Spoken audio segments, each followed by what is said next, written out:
Si alguno dijere que todos y cada uno de los fieles cristianos están obligados por precepto divino o de necesidad para conseguir la salvación a recibir una y otra especie del Santísimo Sacramento de la Eucaristía, sea excomulgado. Si alguno dijere que no tuvo la Santa Iglesia Católica causas ni razones justas para dar la comunión sólo en la especie de pan a los laicos, así como a los clérigos que no celebran, o que erró en esto, sea excomulgado. Si alguno negare que Cristo, fuente y autor de todas las gracias, se recibe todo entero bajo la sola especie de pan, dando por razón, como falsamente afirman algunos, que no se recibe, según lo estableció el mismo Jesucristo, en las dos especies, sea excomulgado. Pese a esto, a día de hoy en muchas parroquias, con el mismo razonamiento de los herejes, se distribuye la Santa Comunión bajo las dos especies. ¿Pero por qué es esto tan importante? ¿Por qué la Santa Iglesia no reparte la comunión a los laicos bajo las dos especies? Como nos recuerda el siguiente anatema: Si alguno negare que en el venerable sacramento de la Eucaristía se contiene todo Cristo en cada una de las especies, y divididas éstas en cada una de las partículas de cualquiera de las dos especies, sea excomulgado. Nuestro Señor se encuentra todo él presente hasta en la ínfima partícula de las oblatas consagradas, y el repartir la Santa Comunión bajo ambas especies propicia que gotas de la preciosísima sangre de Cristo caigan al suelo y sean pisoteadas por aquellos que dicen alabarle. Sin olvidarnos que el hecho de permitir a los fieles comulgar del mismo modo que el sacerdote propicia también la desacralización de la dignidad sacramental, porque éste pasa a ser considerado como uno más de la comunidad. De nuevo, ven cómo tras la apariencia de piedad y una petición aparentemente inocente se esconde un terrible mal. Pero si algo pernicioso nos han dejado los herejes protestantes ha sido la comunión en la mano y la introducción de los ministros extraordinarios para la repartición de la comunión. Ya adelantábamos en el primer capítulo de esta serie que desde tiempos apostólicos se establecía como obligatorio el recibir al Señor de rodillas y en la boca, y como a lo largo de la historia se definieron innumerables anatemas y excomuniones contra la comunión en la mano, y en definitiva, en contra de que cualquier persona no ordenada pudiese tocar el Santísimo Sacramento del altar. El Concilio de Trento reafirmó todos ellos y declaró que el hecho de que sólo el sacerdote da la Sagrada Comunión con sus manos consagradas es una tradición apostólica.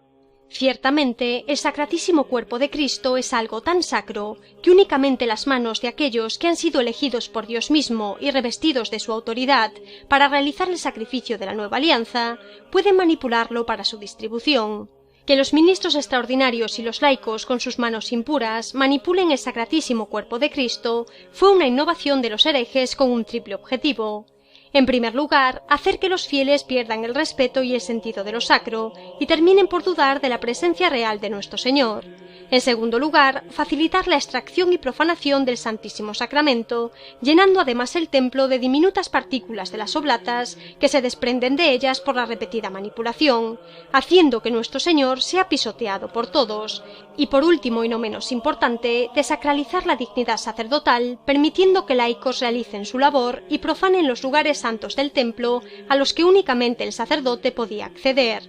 Entiéndanlo bien. Que un laico toque el Santísimo Cuerpo de Cristo con sus manos impuras, fuera de tiempos de persecución, es un terrible sacrilegio y uno de los peores pecados que pueden cometerse, ya que se está hablando de lo más sacro que se encuentra sobre la faz de la tierra, que es Dios mismo.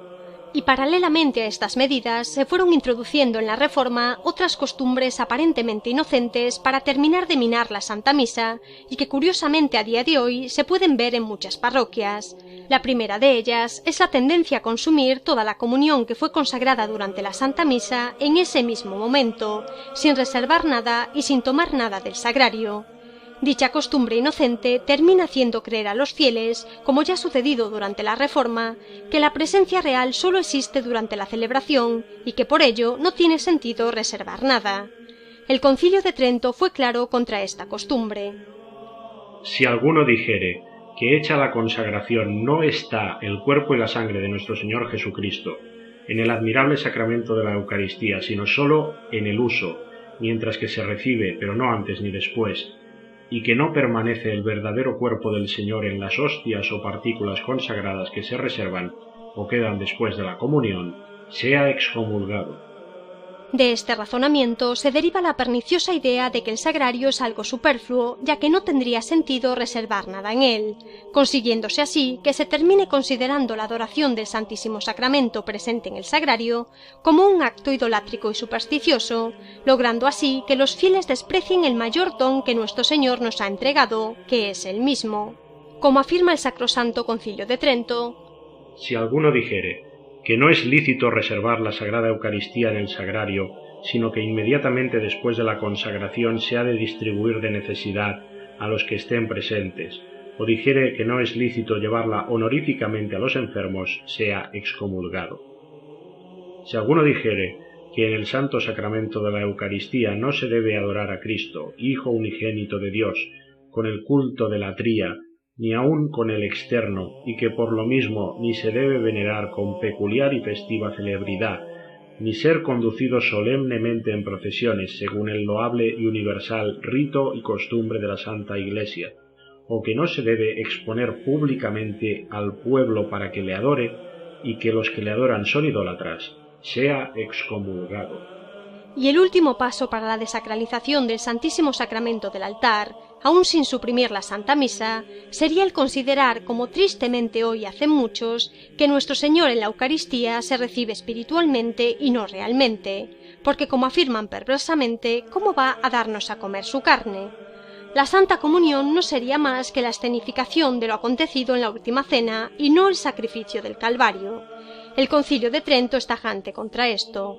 Si alguno dijere que Cristo, dado en la Eucaristía, sólo se recibe espiritualmente y no también sacramental y realmente, sea excomulgado.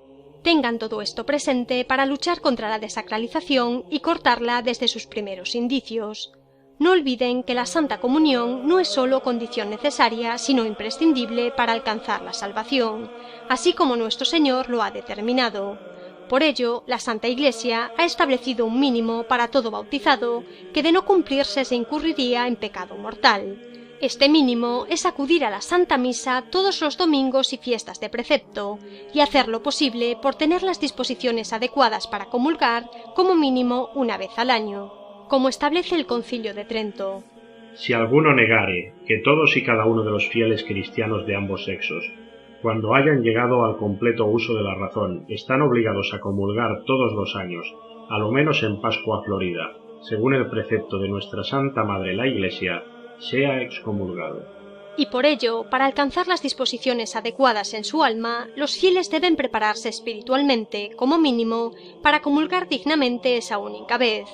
No es suficiente la buena voluntad.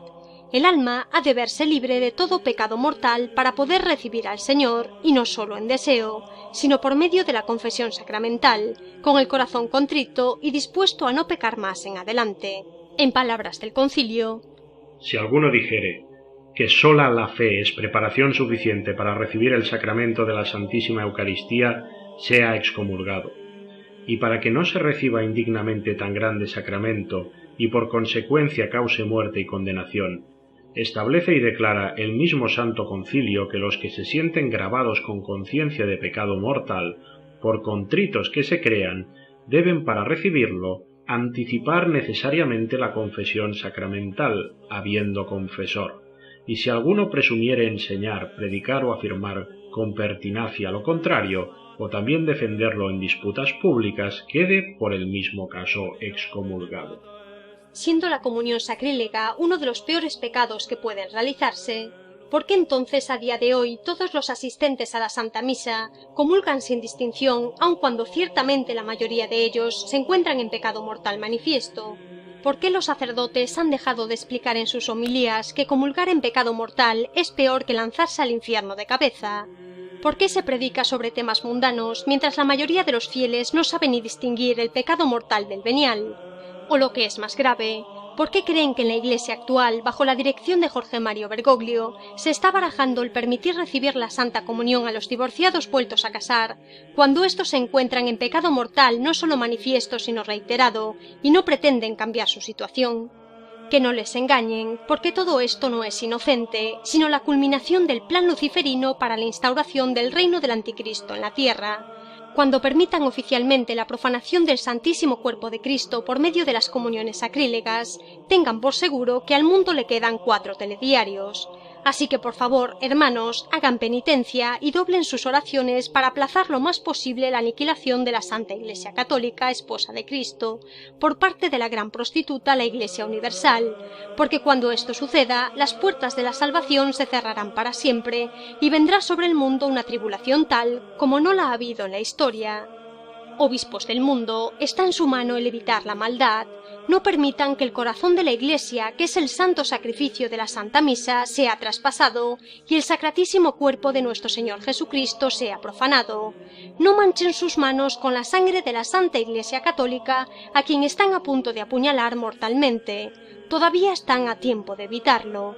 Desobedecer para evitar tal profanación no es rebeldía, sino heroísmo. No es pecado, sino una obligación. Sean tan valientes para servir al Señor como lo han sido para permanecer en silencio mientras flagelaban a la Santa Iglesia Católica a lo largo de estos 50 años. Porque como hemos explicado y como explicaremos en capítulos siguientes, fueron los herejes protestantes, los enemigos de la fe, quienes invirtieron la celebración de la Santa Misa inventando el culto versus populum de cara al pueblo en lengua vulgar, y quienes transformaron los altares en simples mesas para desterrar de la mente de los fieles la idea de que la Santa Misa es el sacrificio de nuestro Señor, arrebatarle toda la sacralidad al templo católico y convertirlo en un simple local en el que se celebra una cena fraterna con profanación incluida. ¿Puede haber algo más satánico que esto?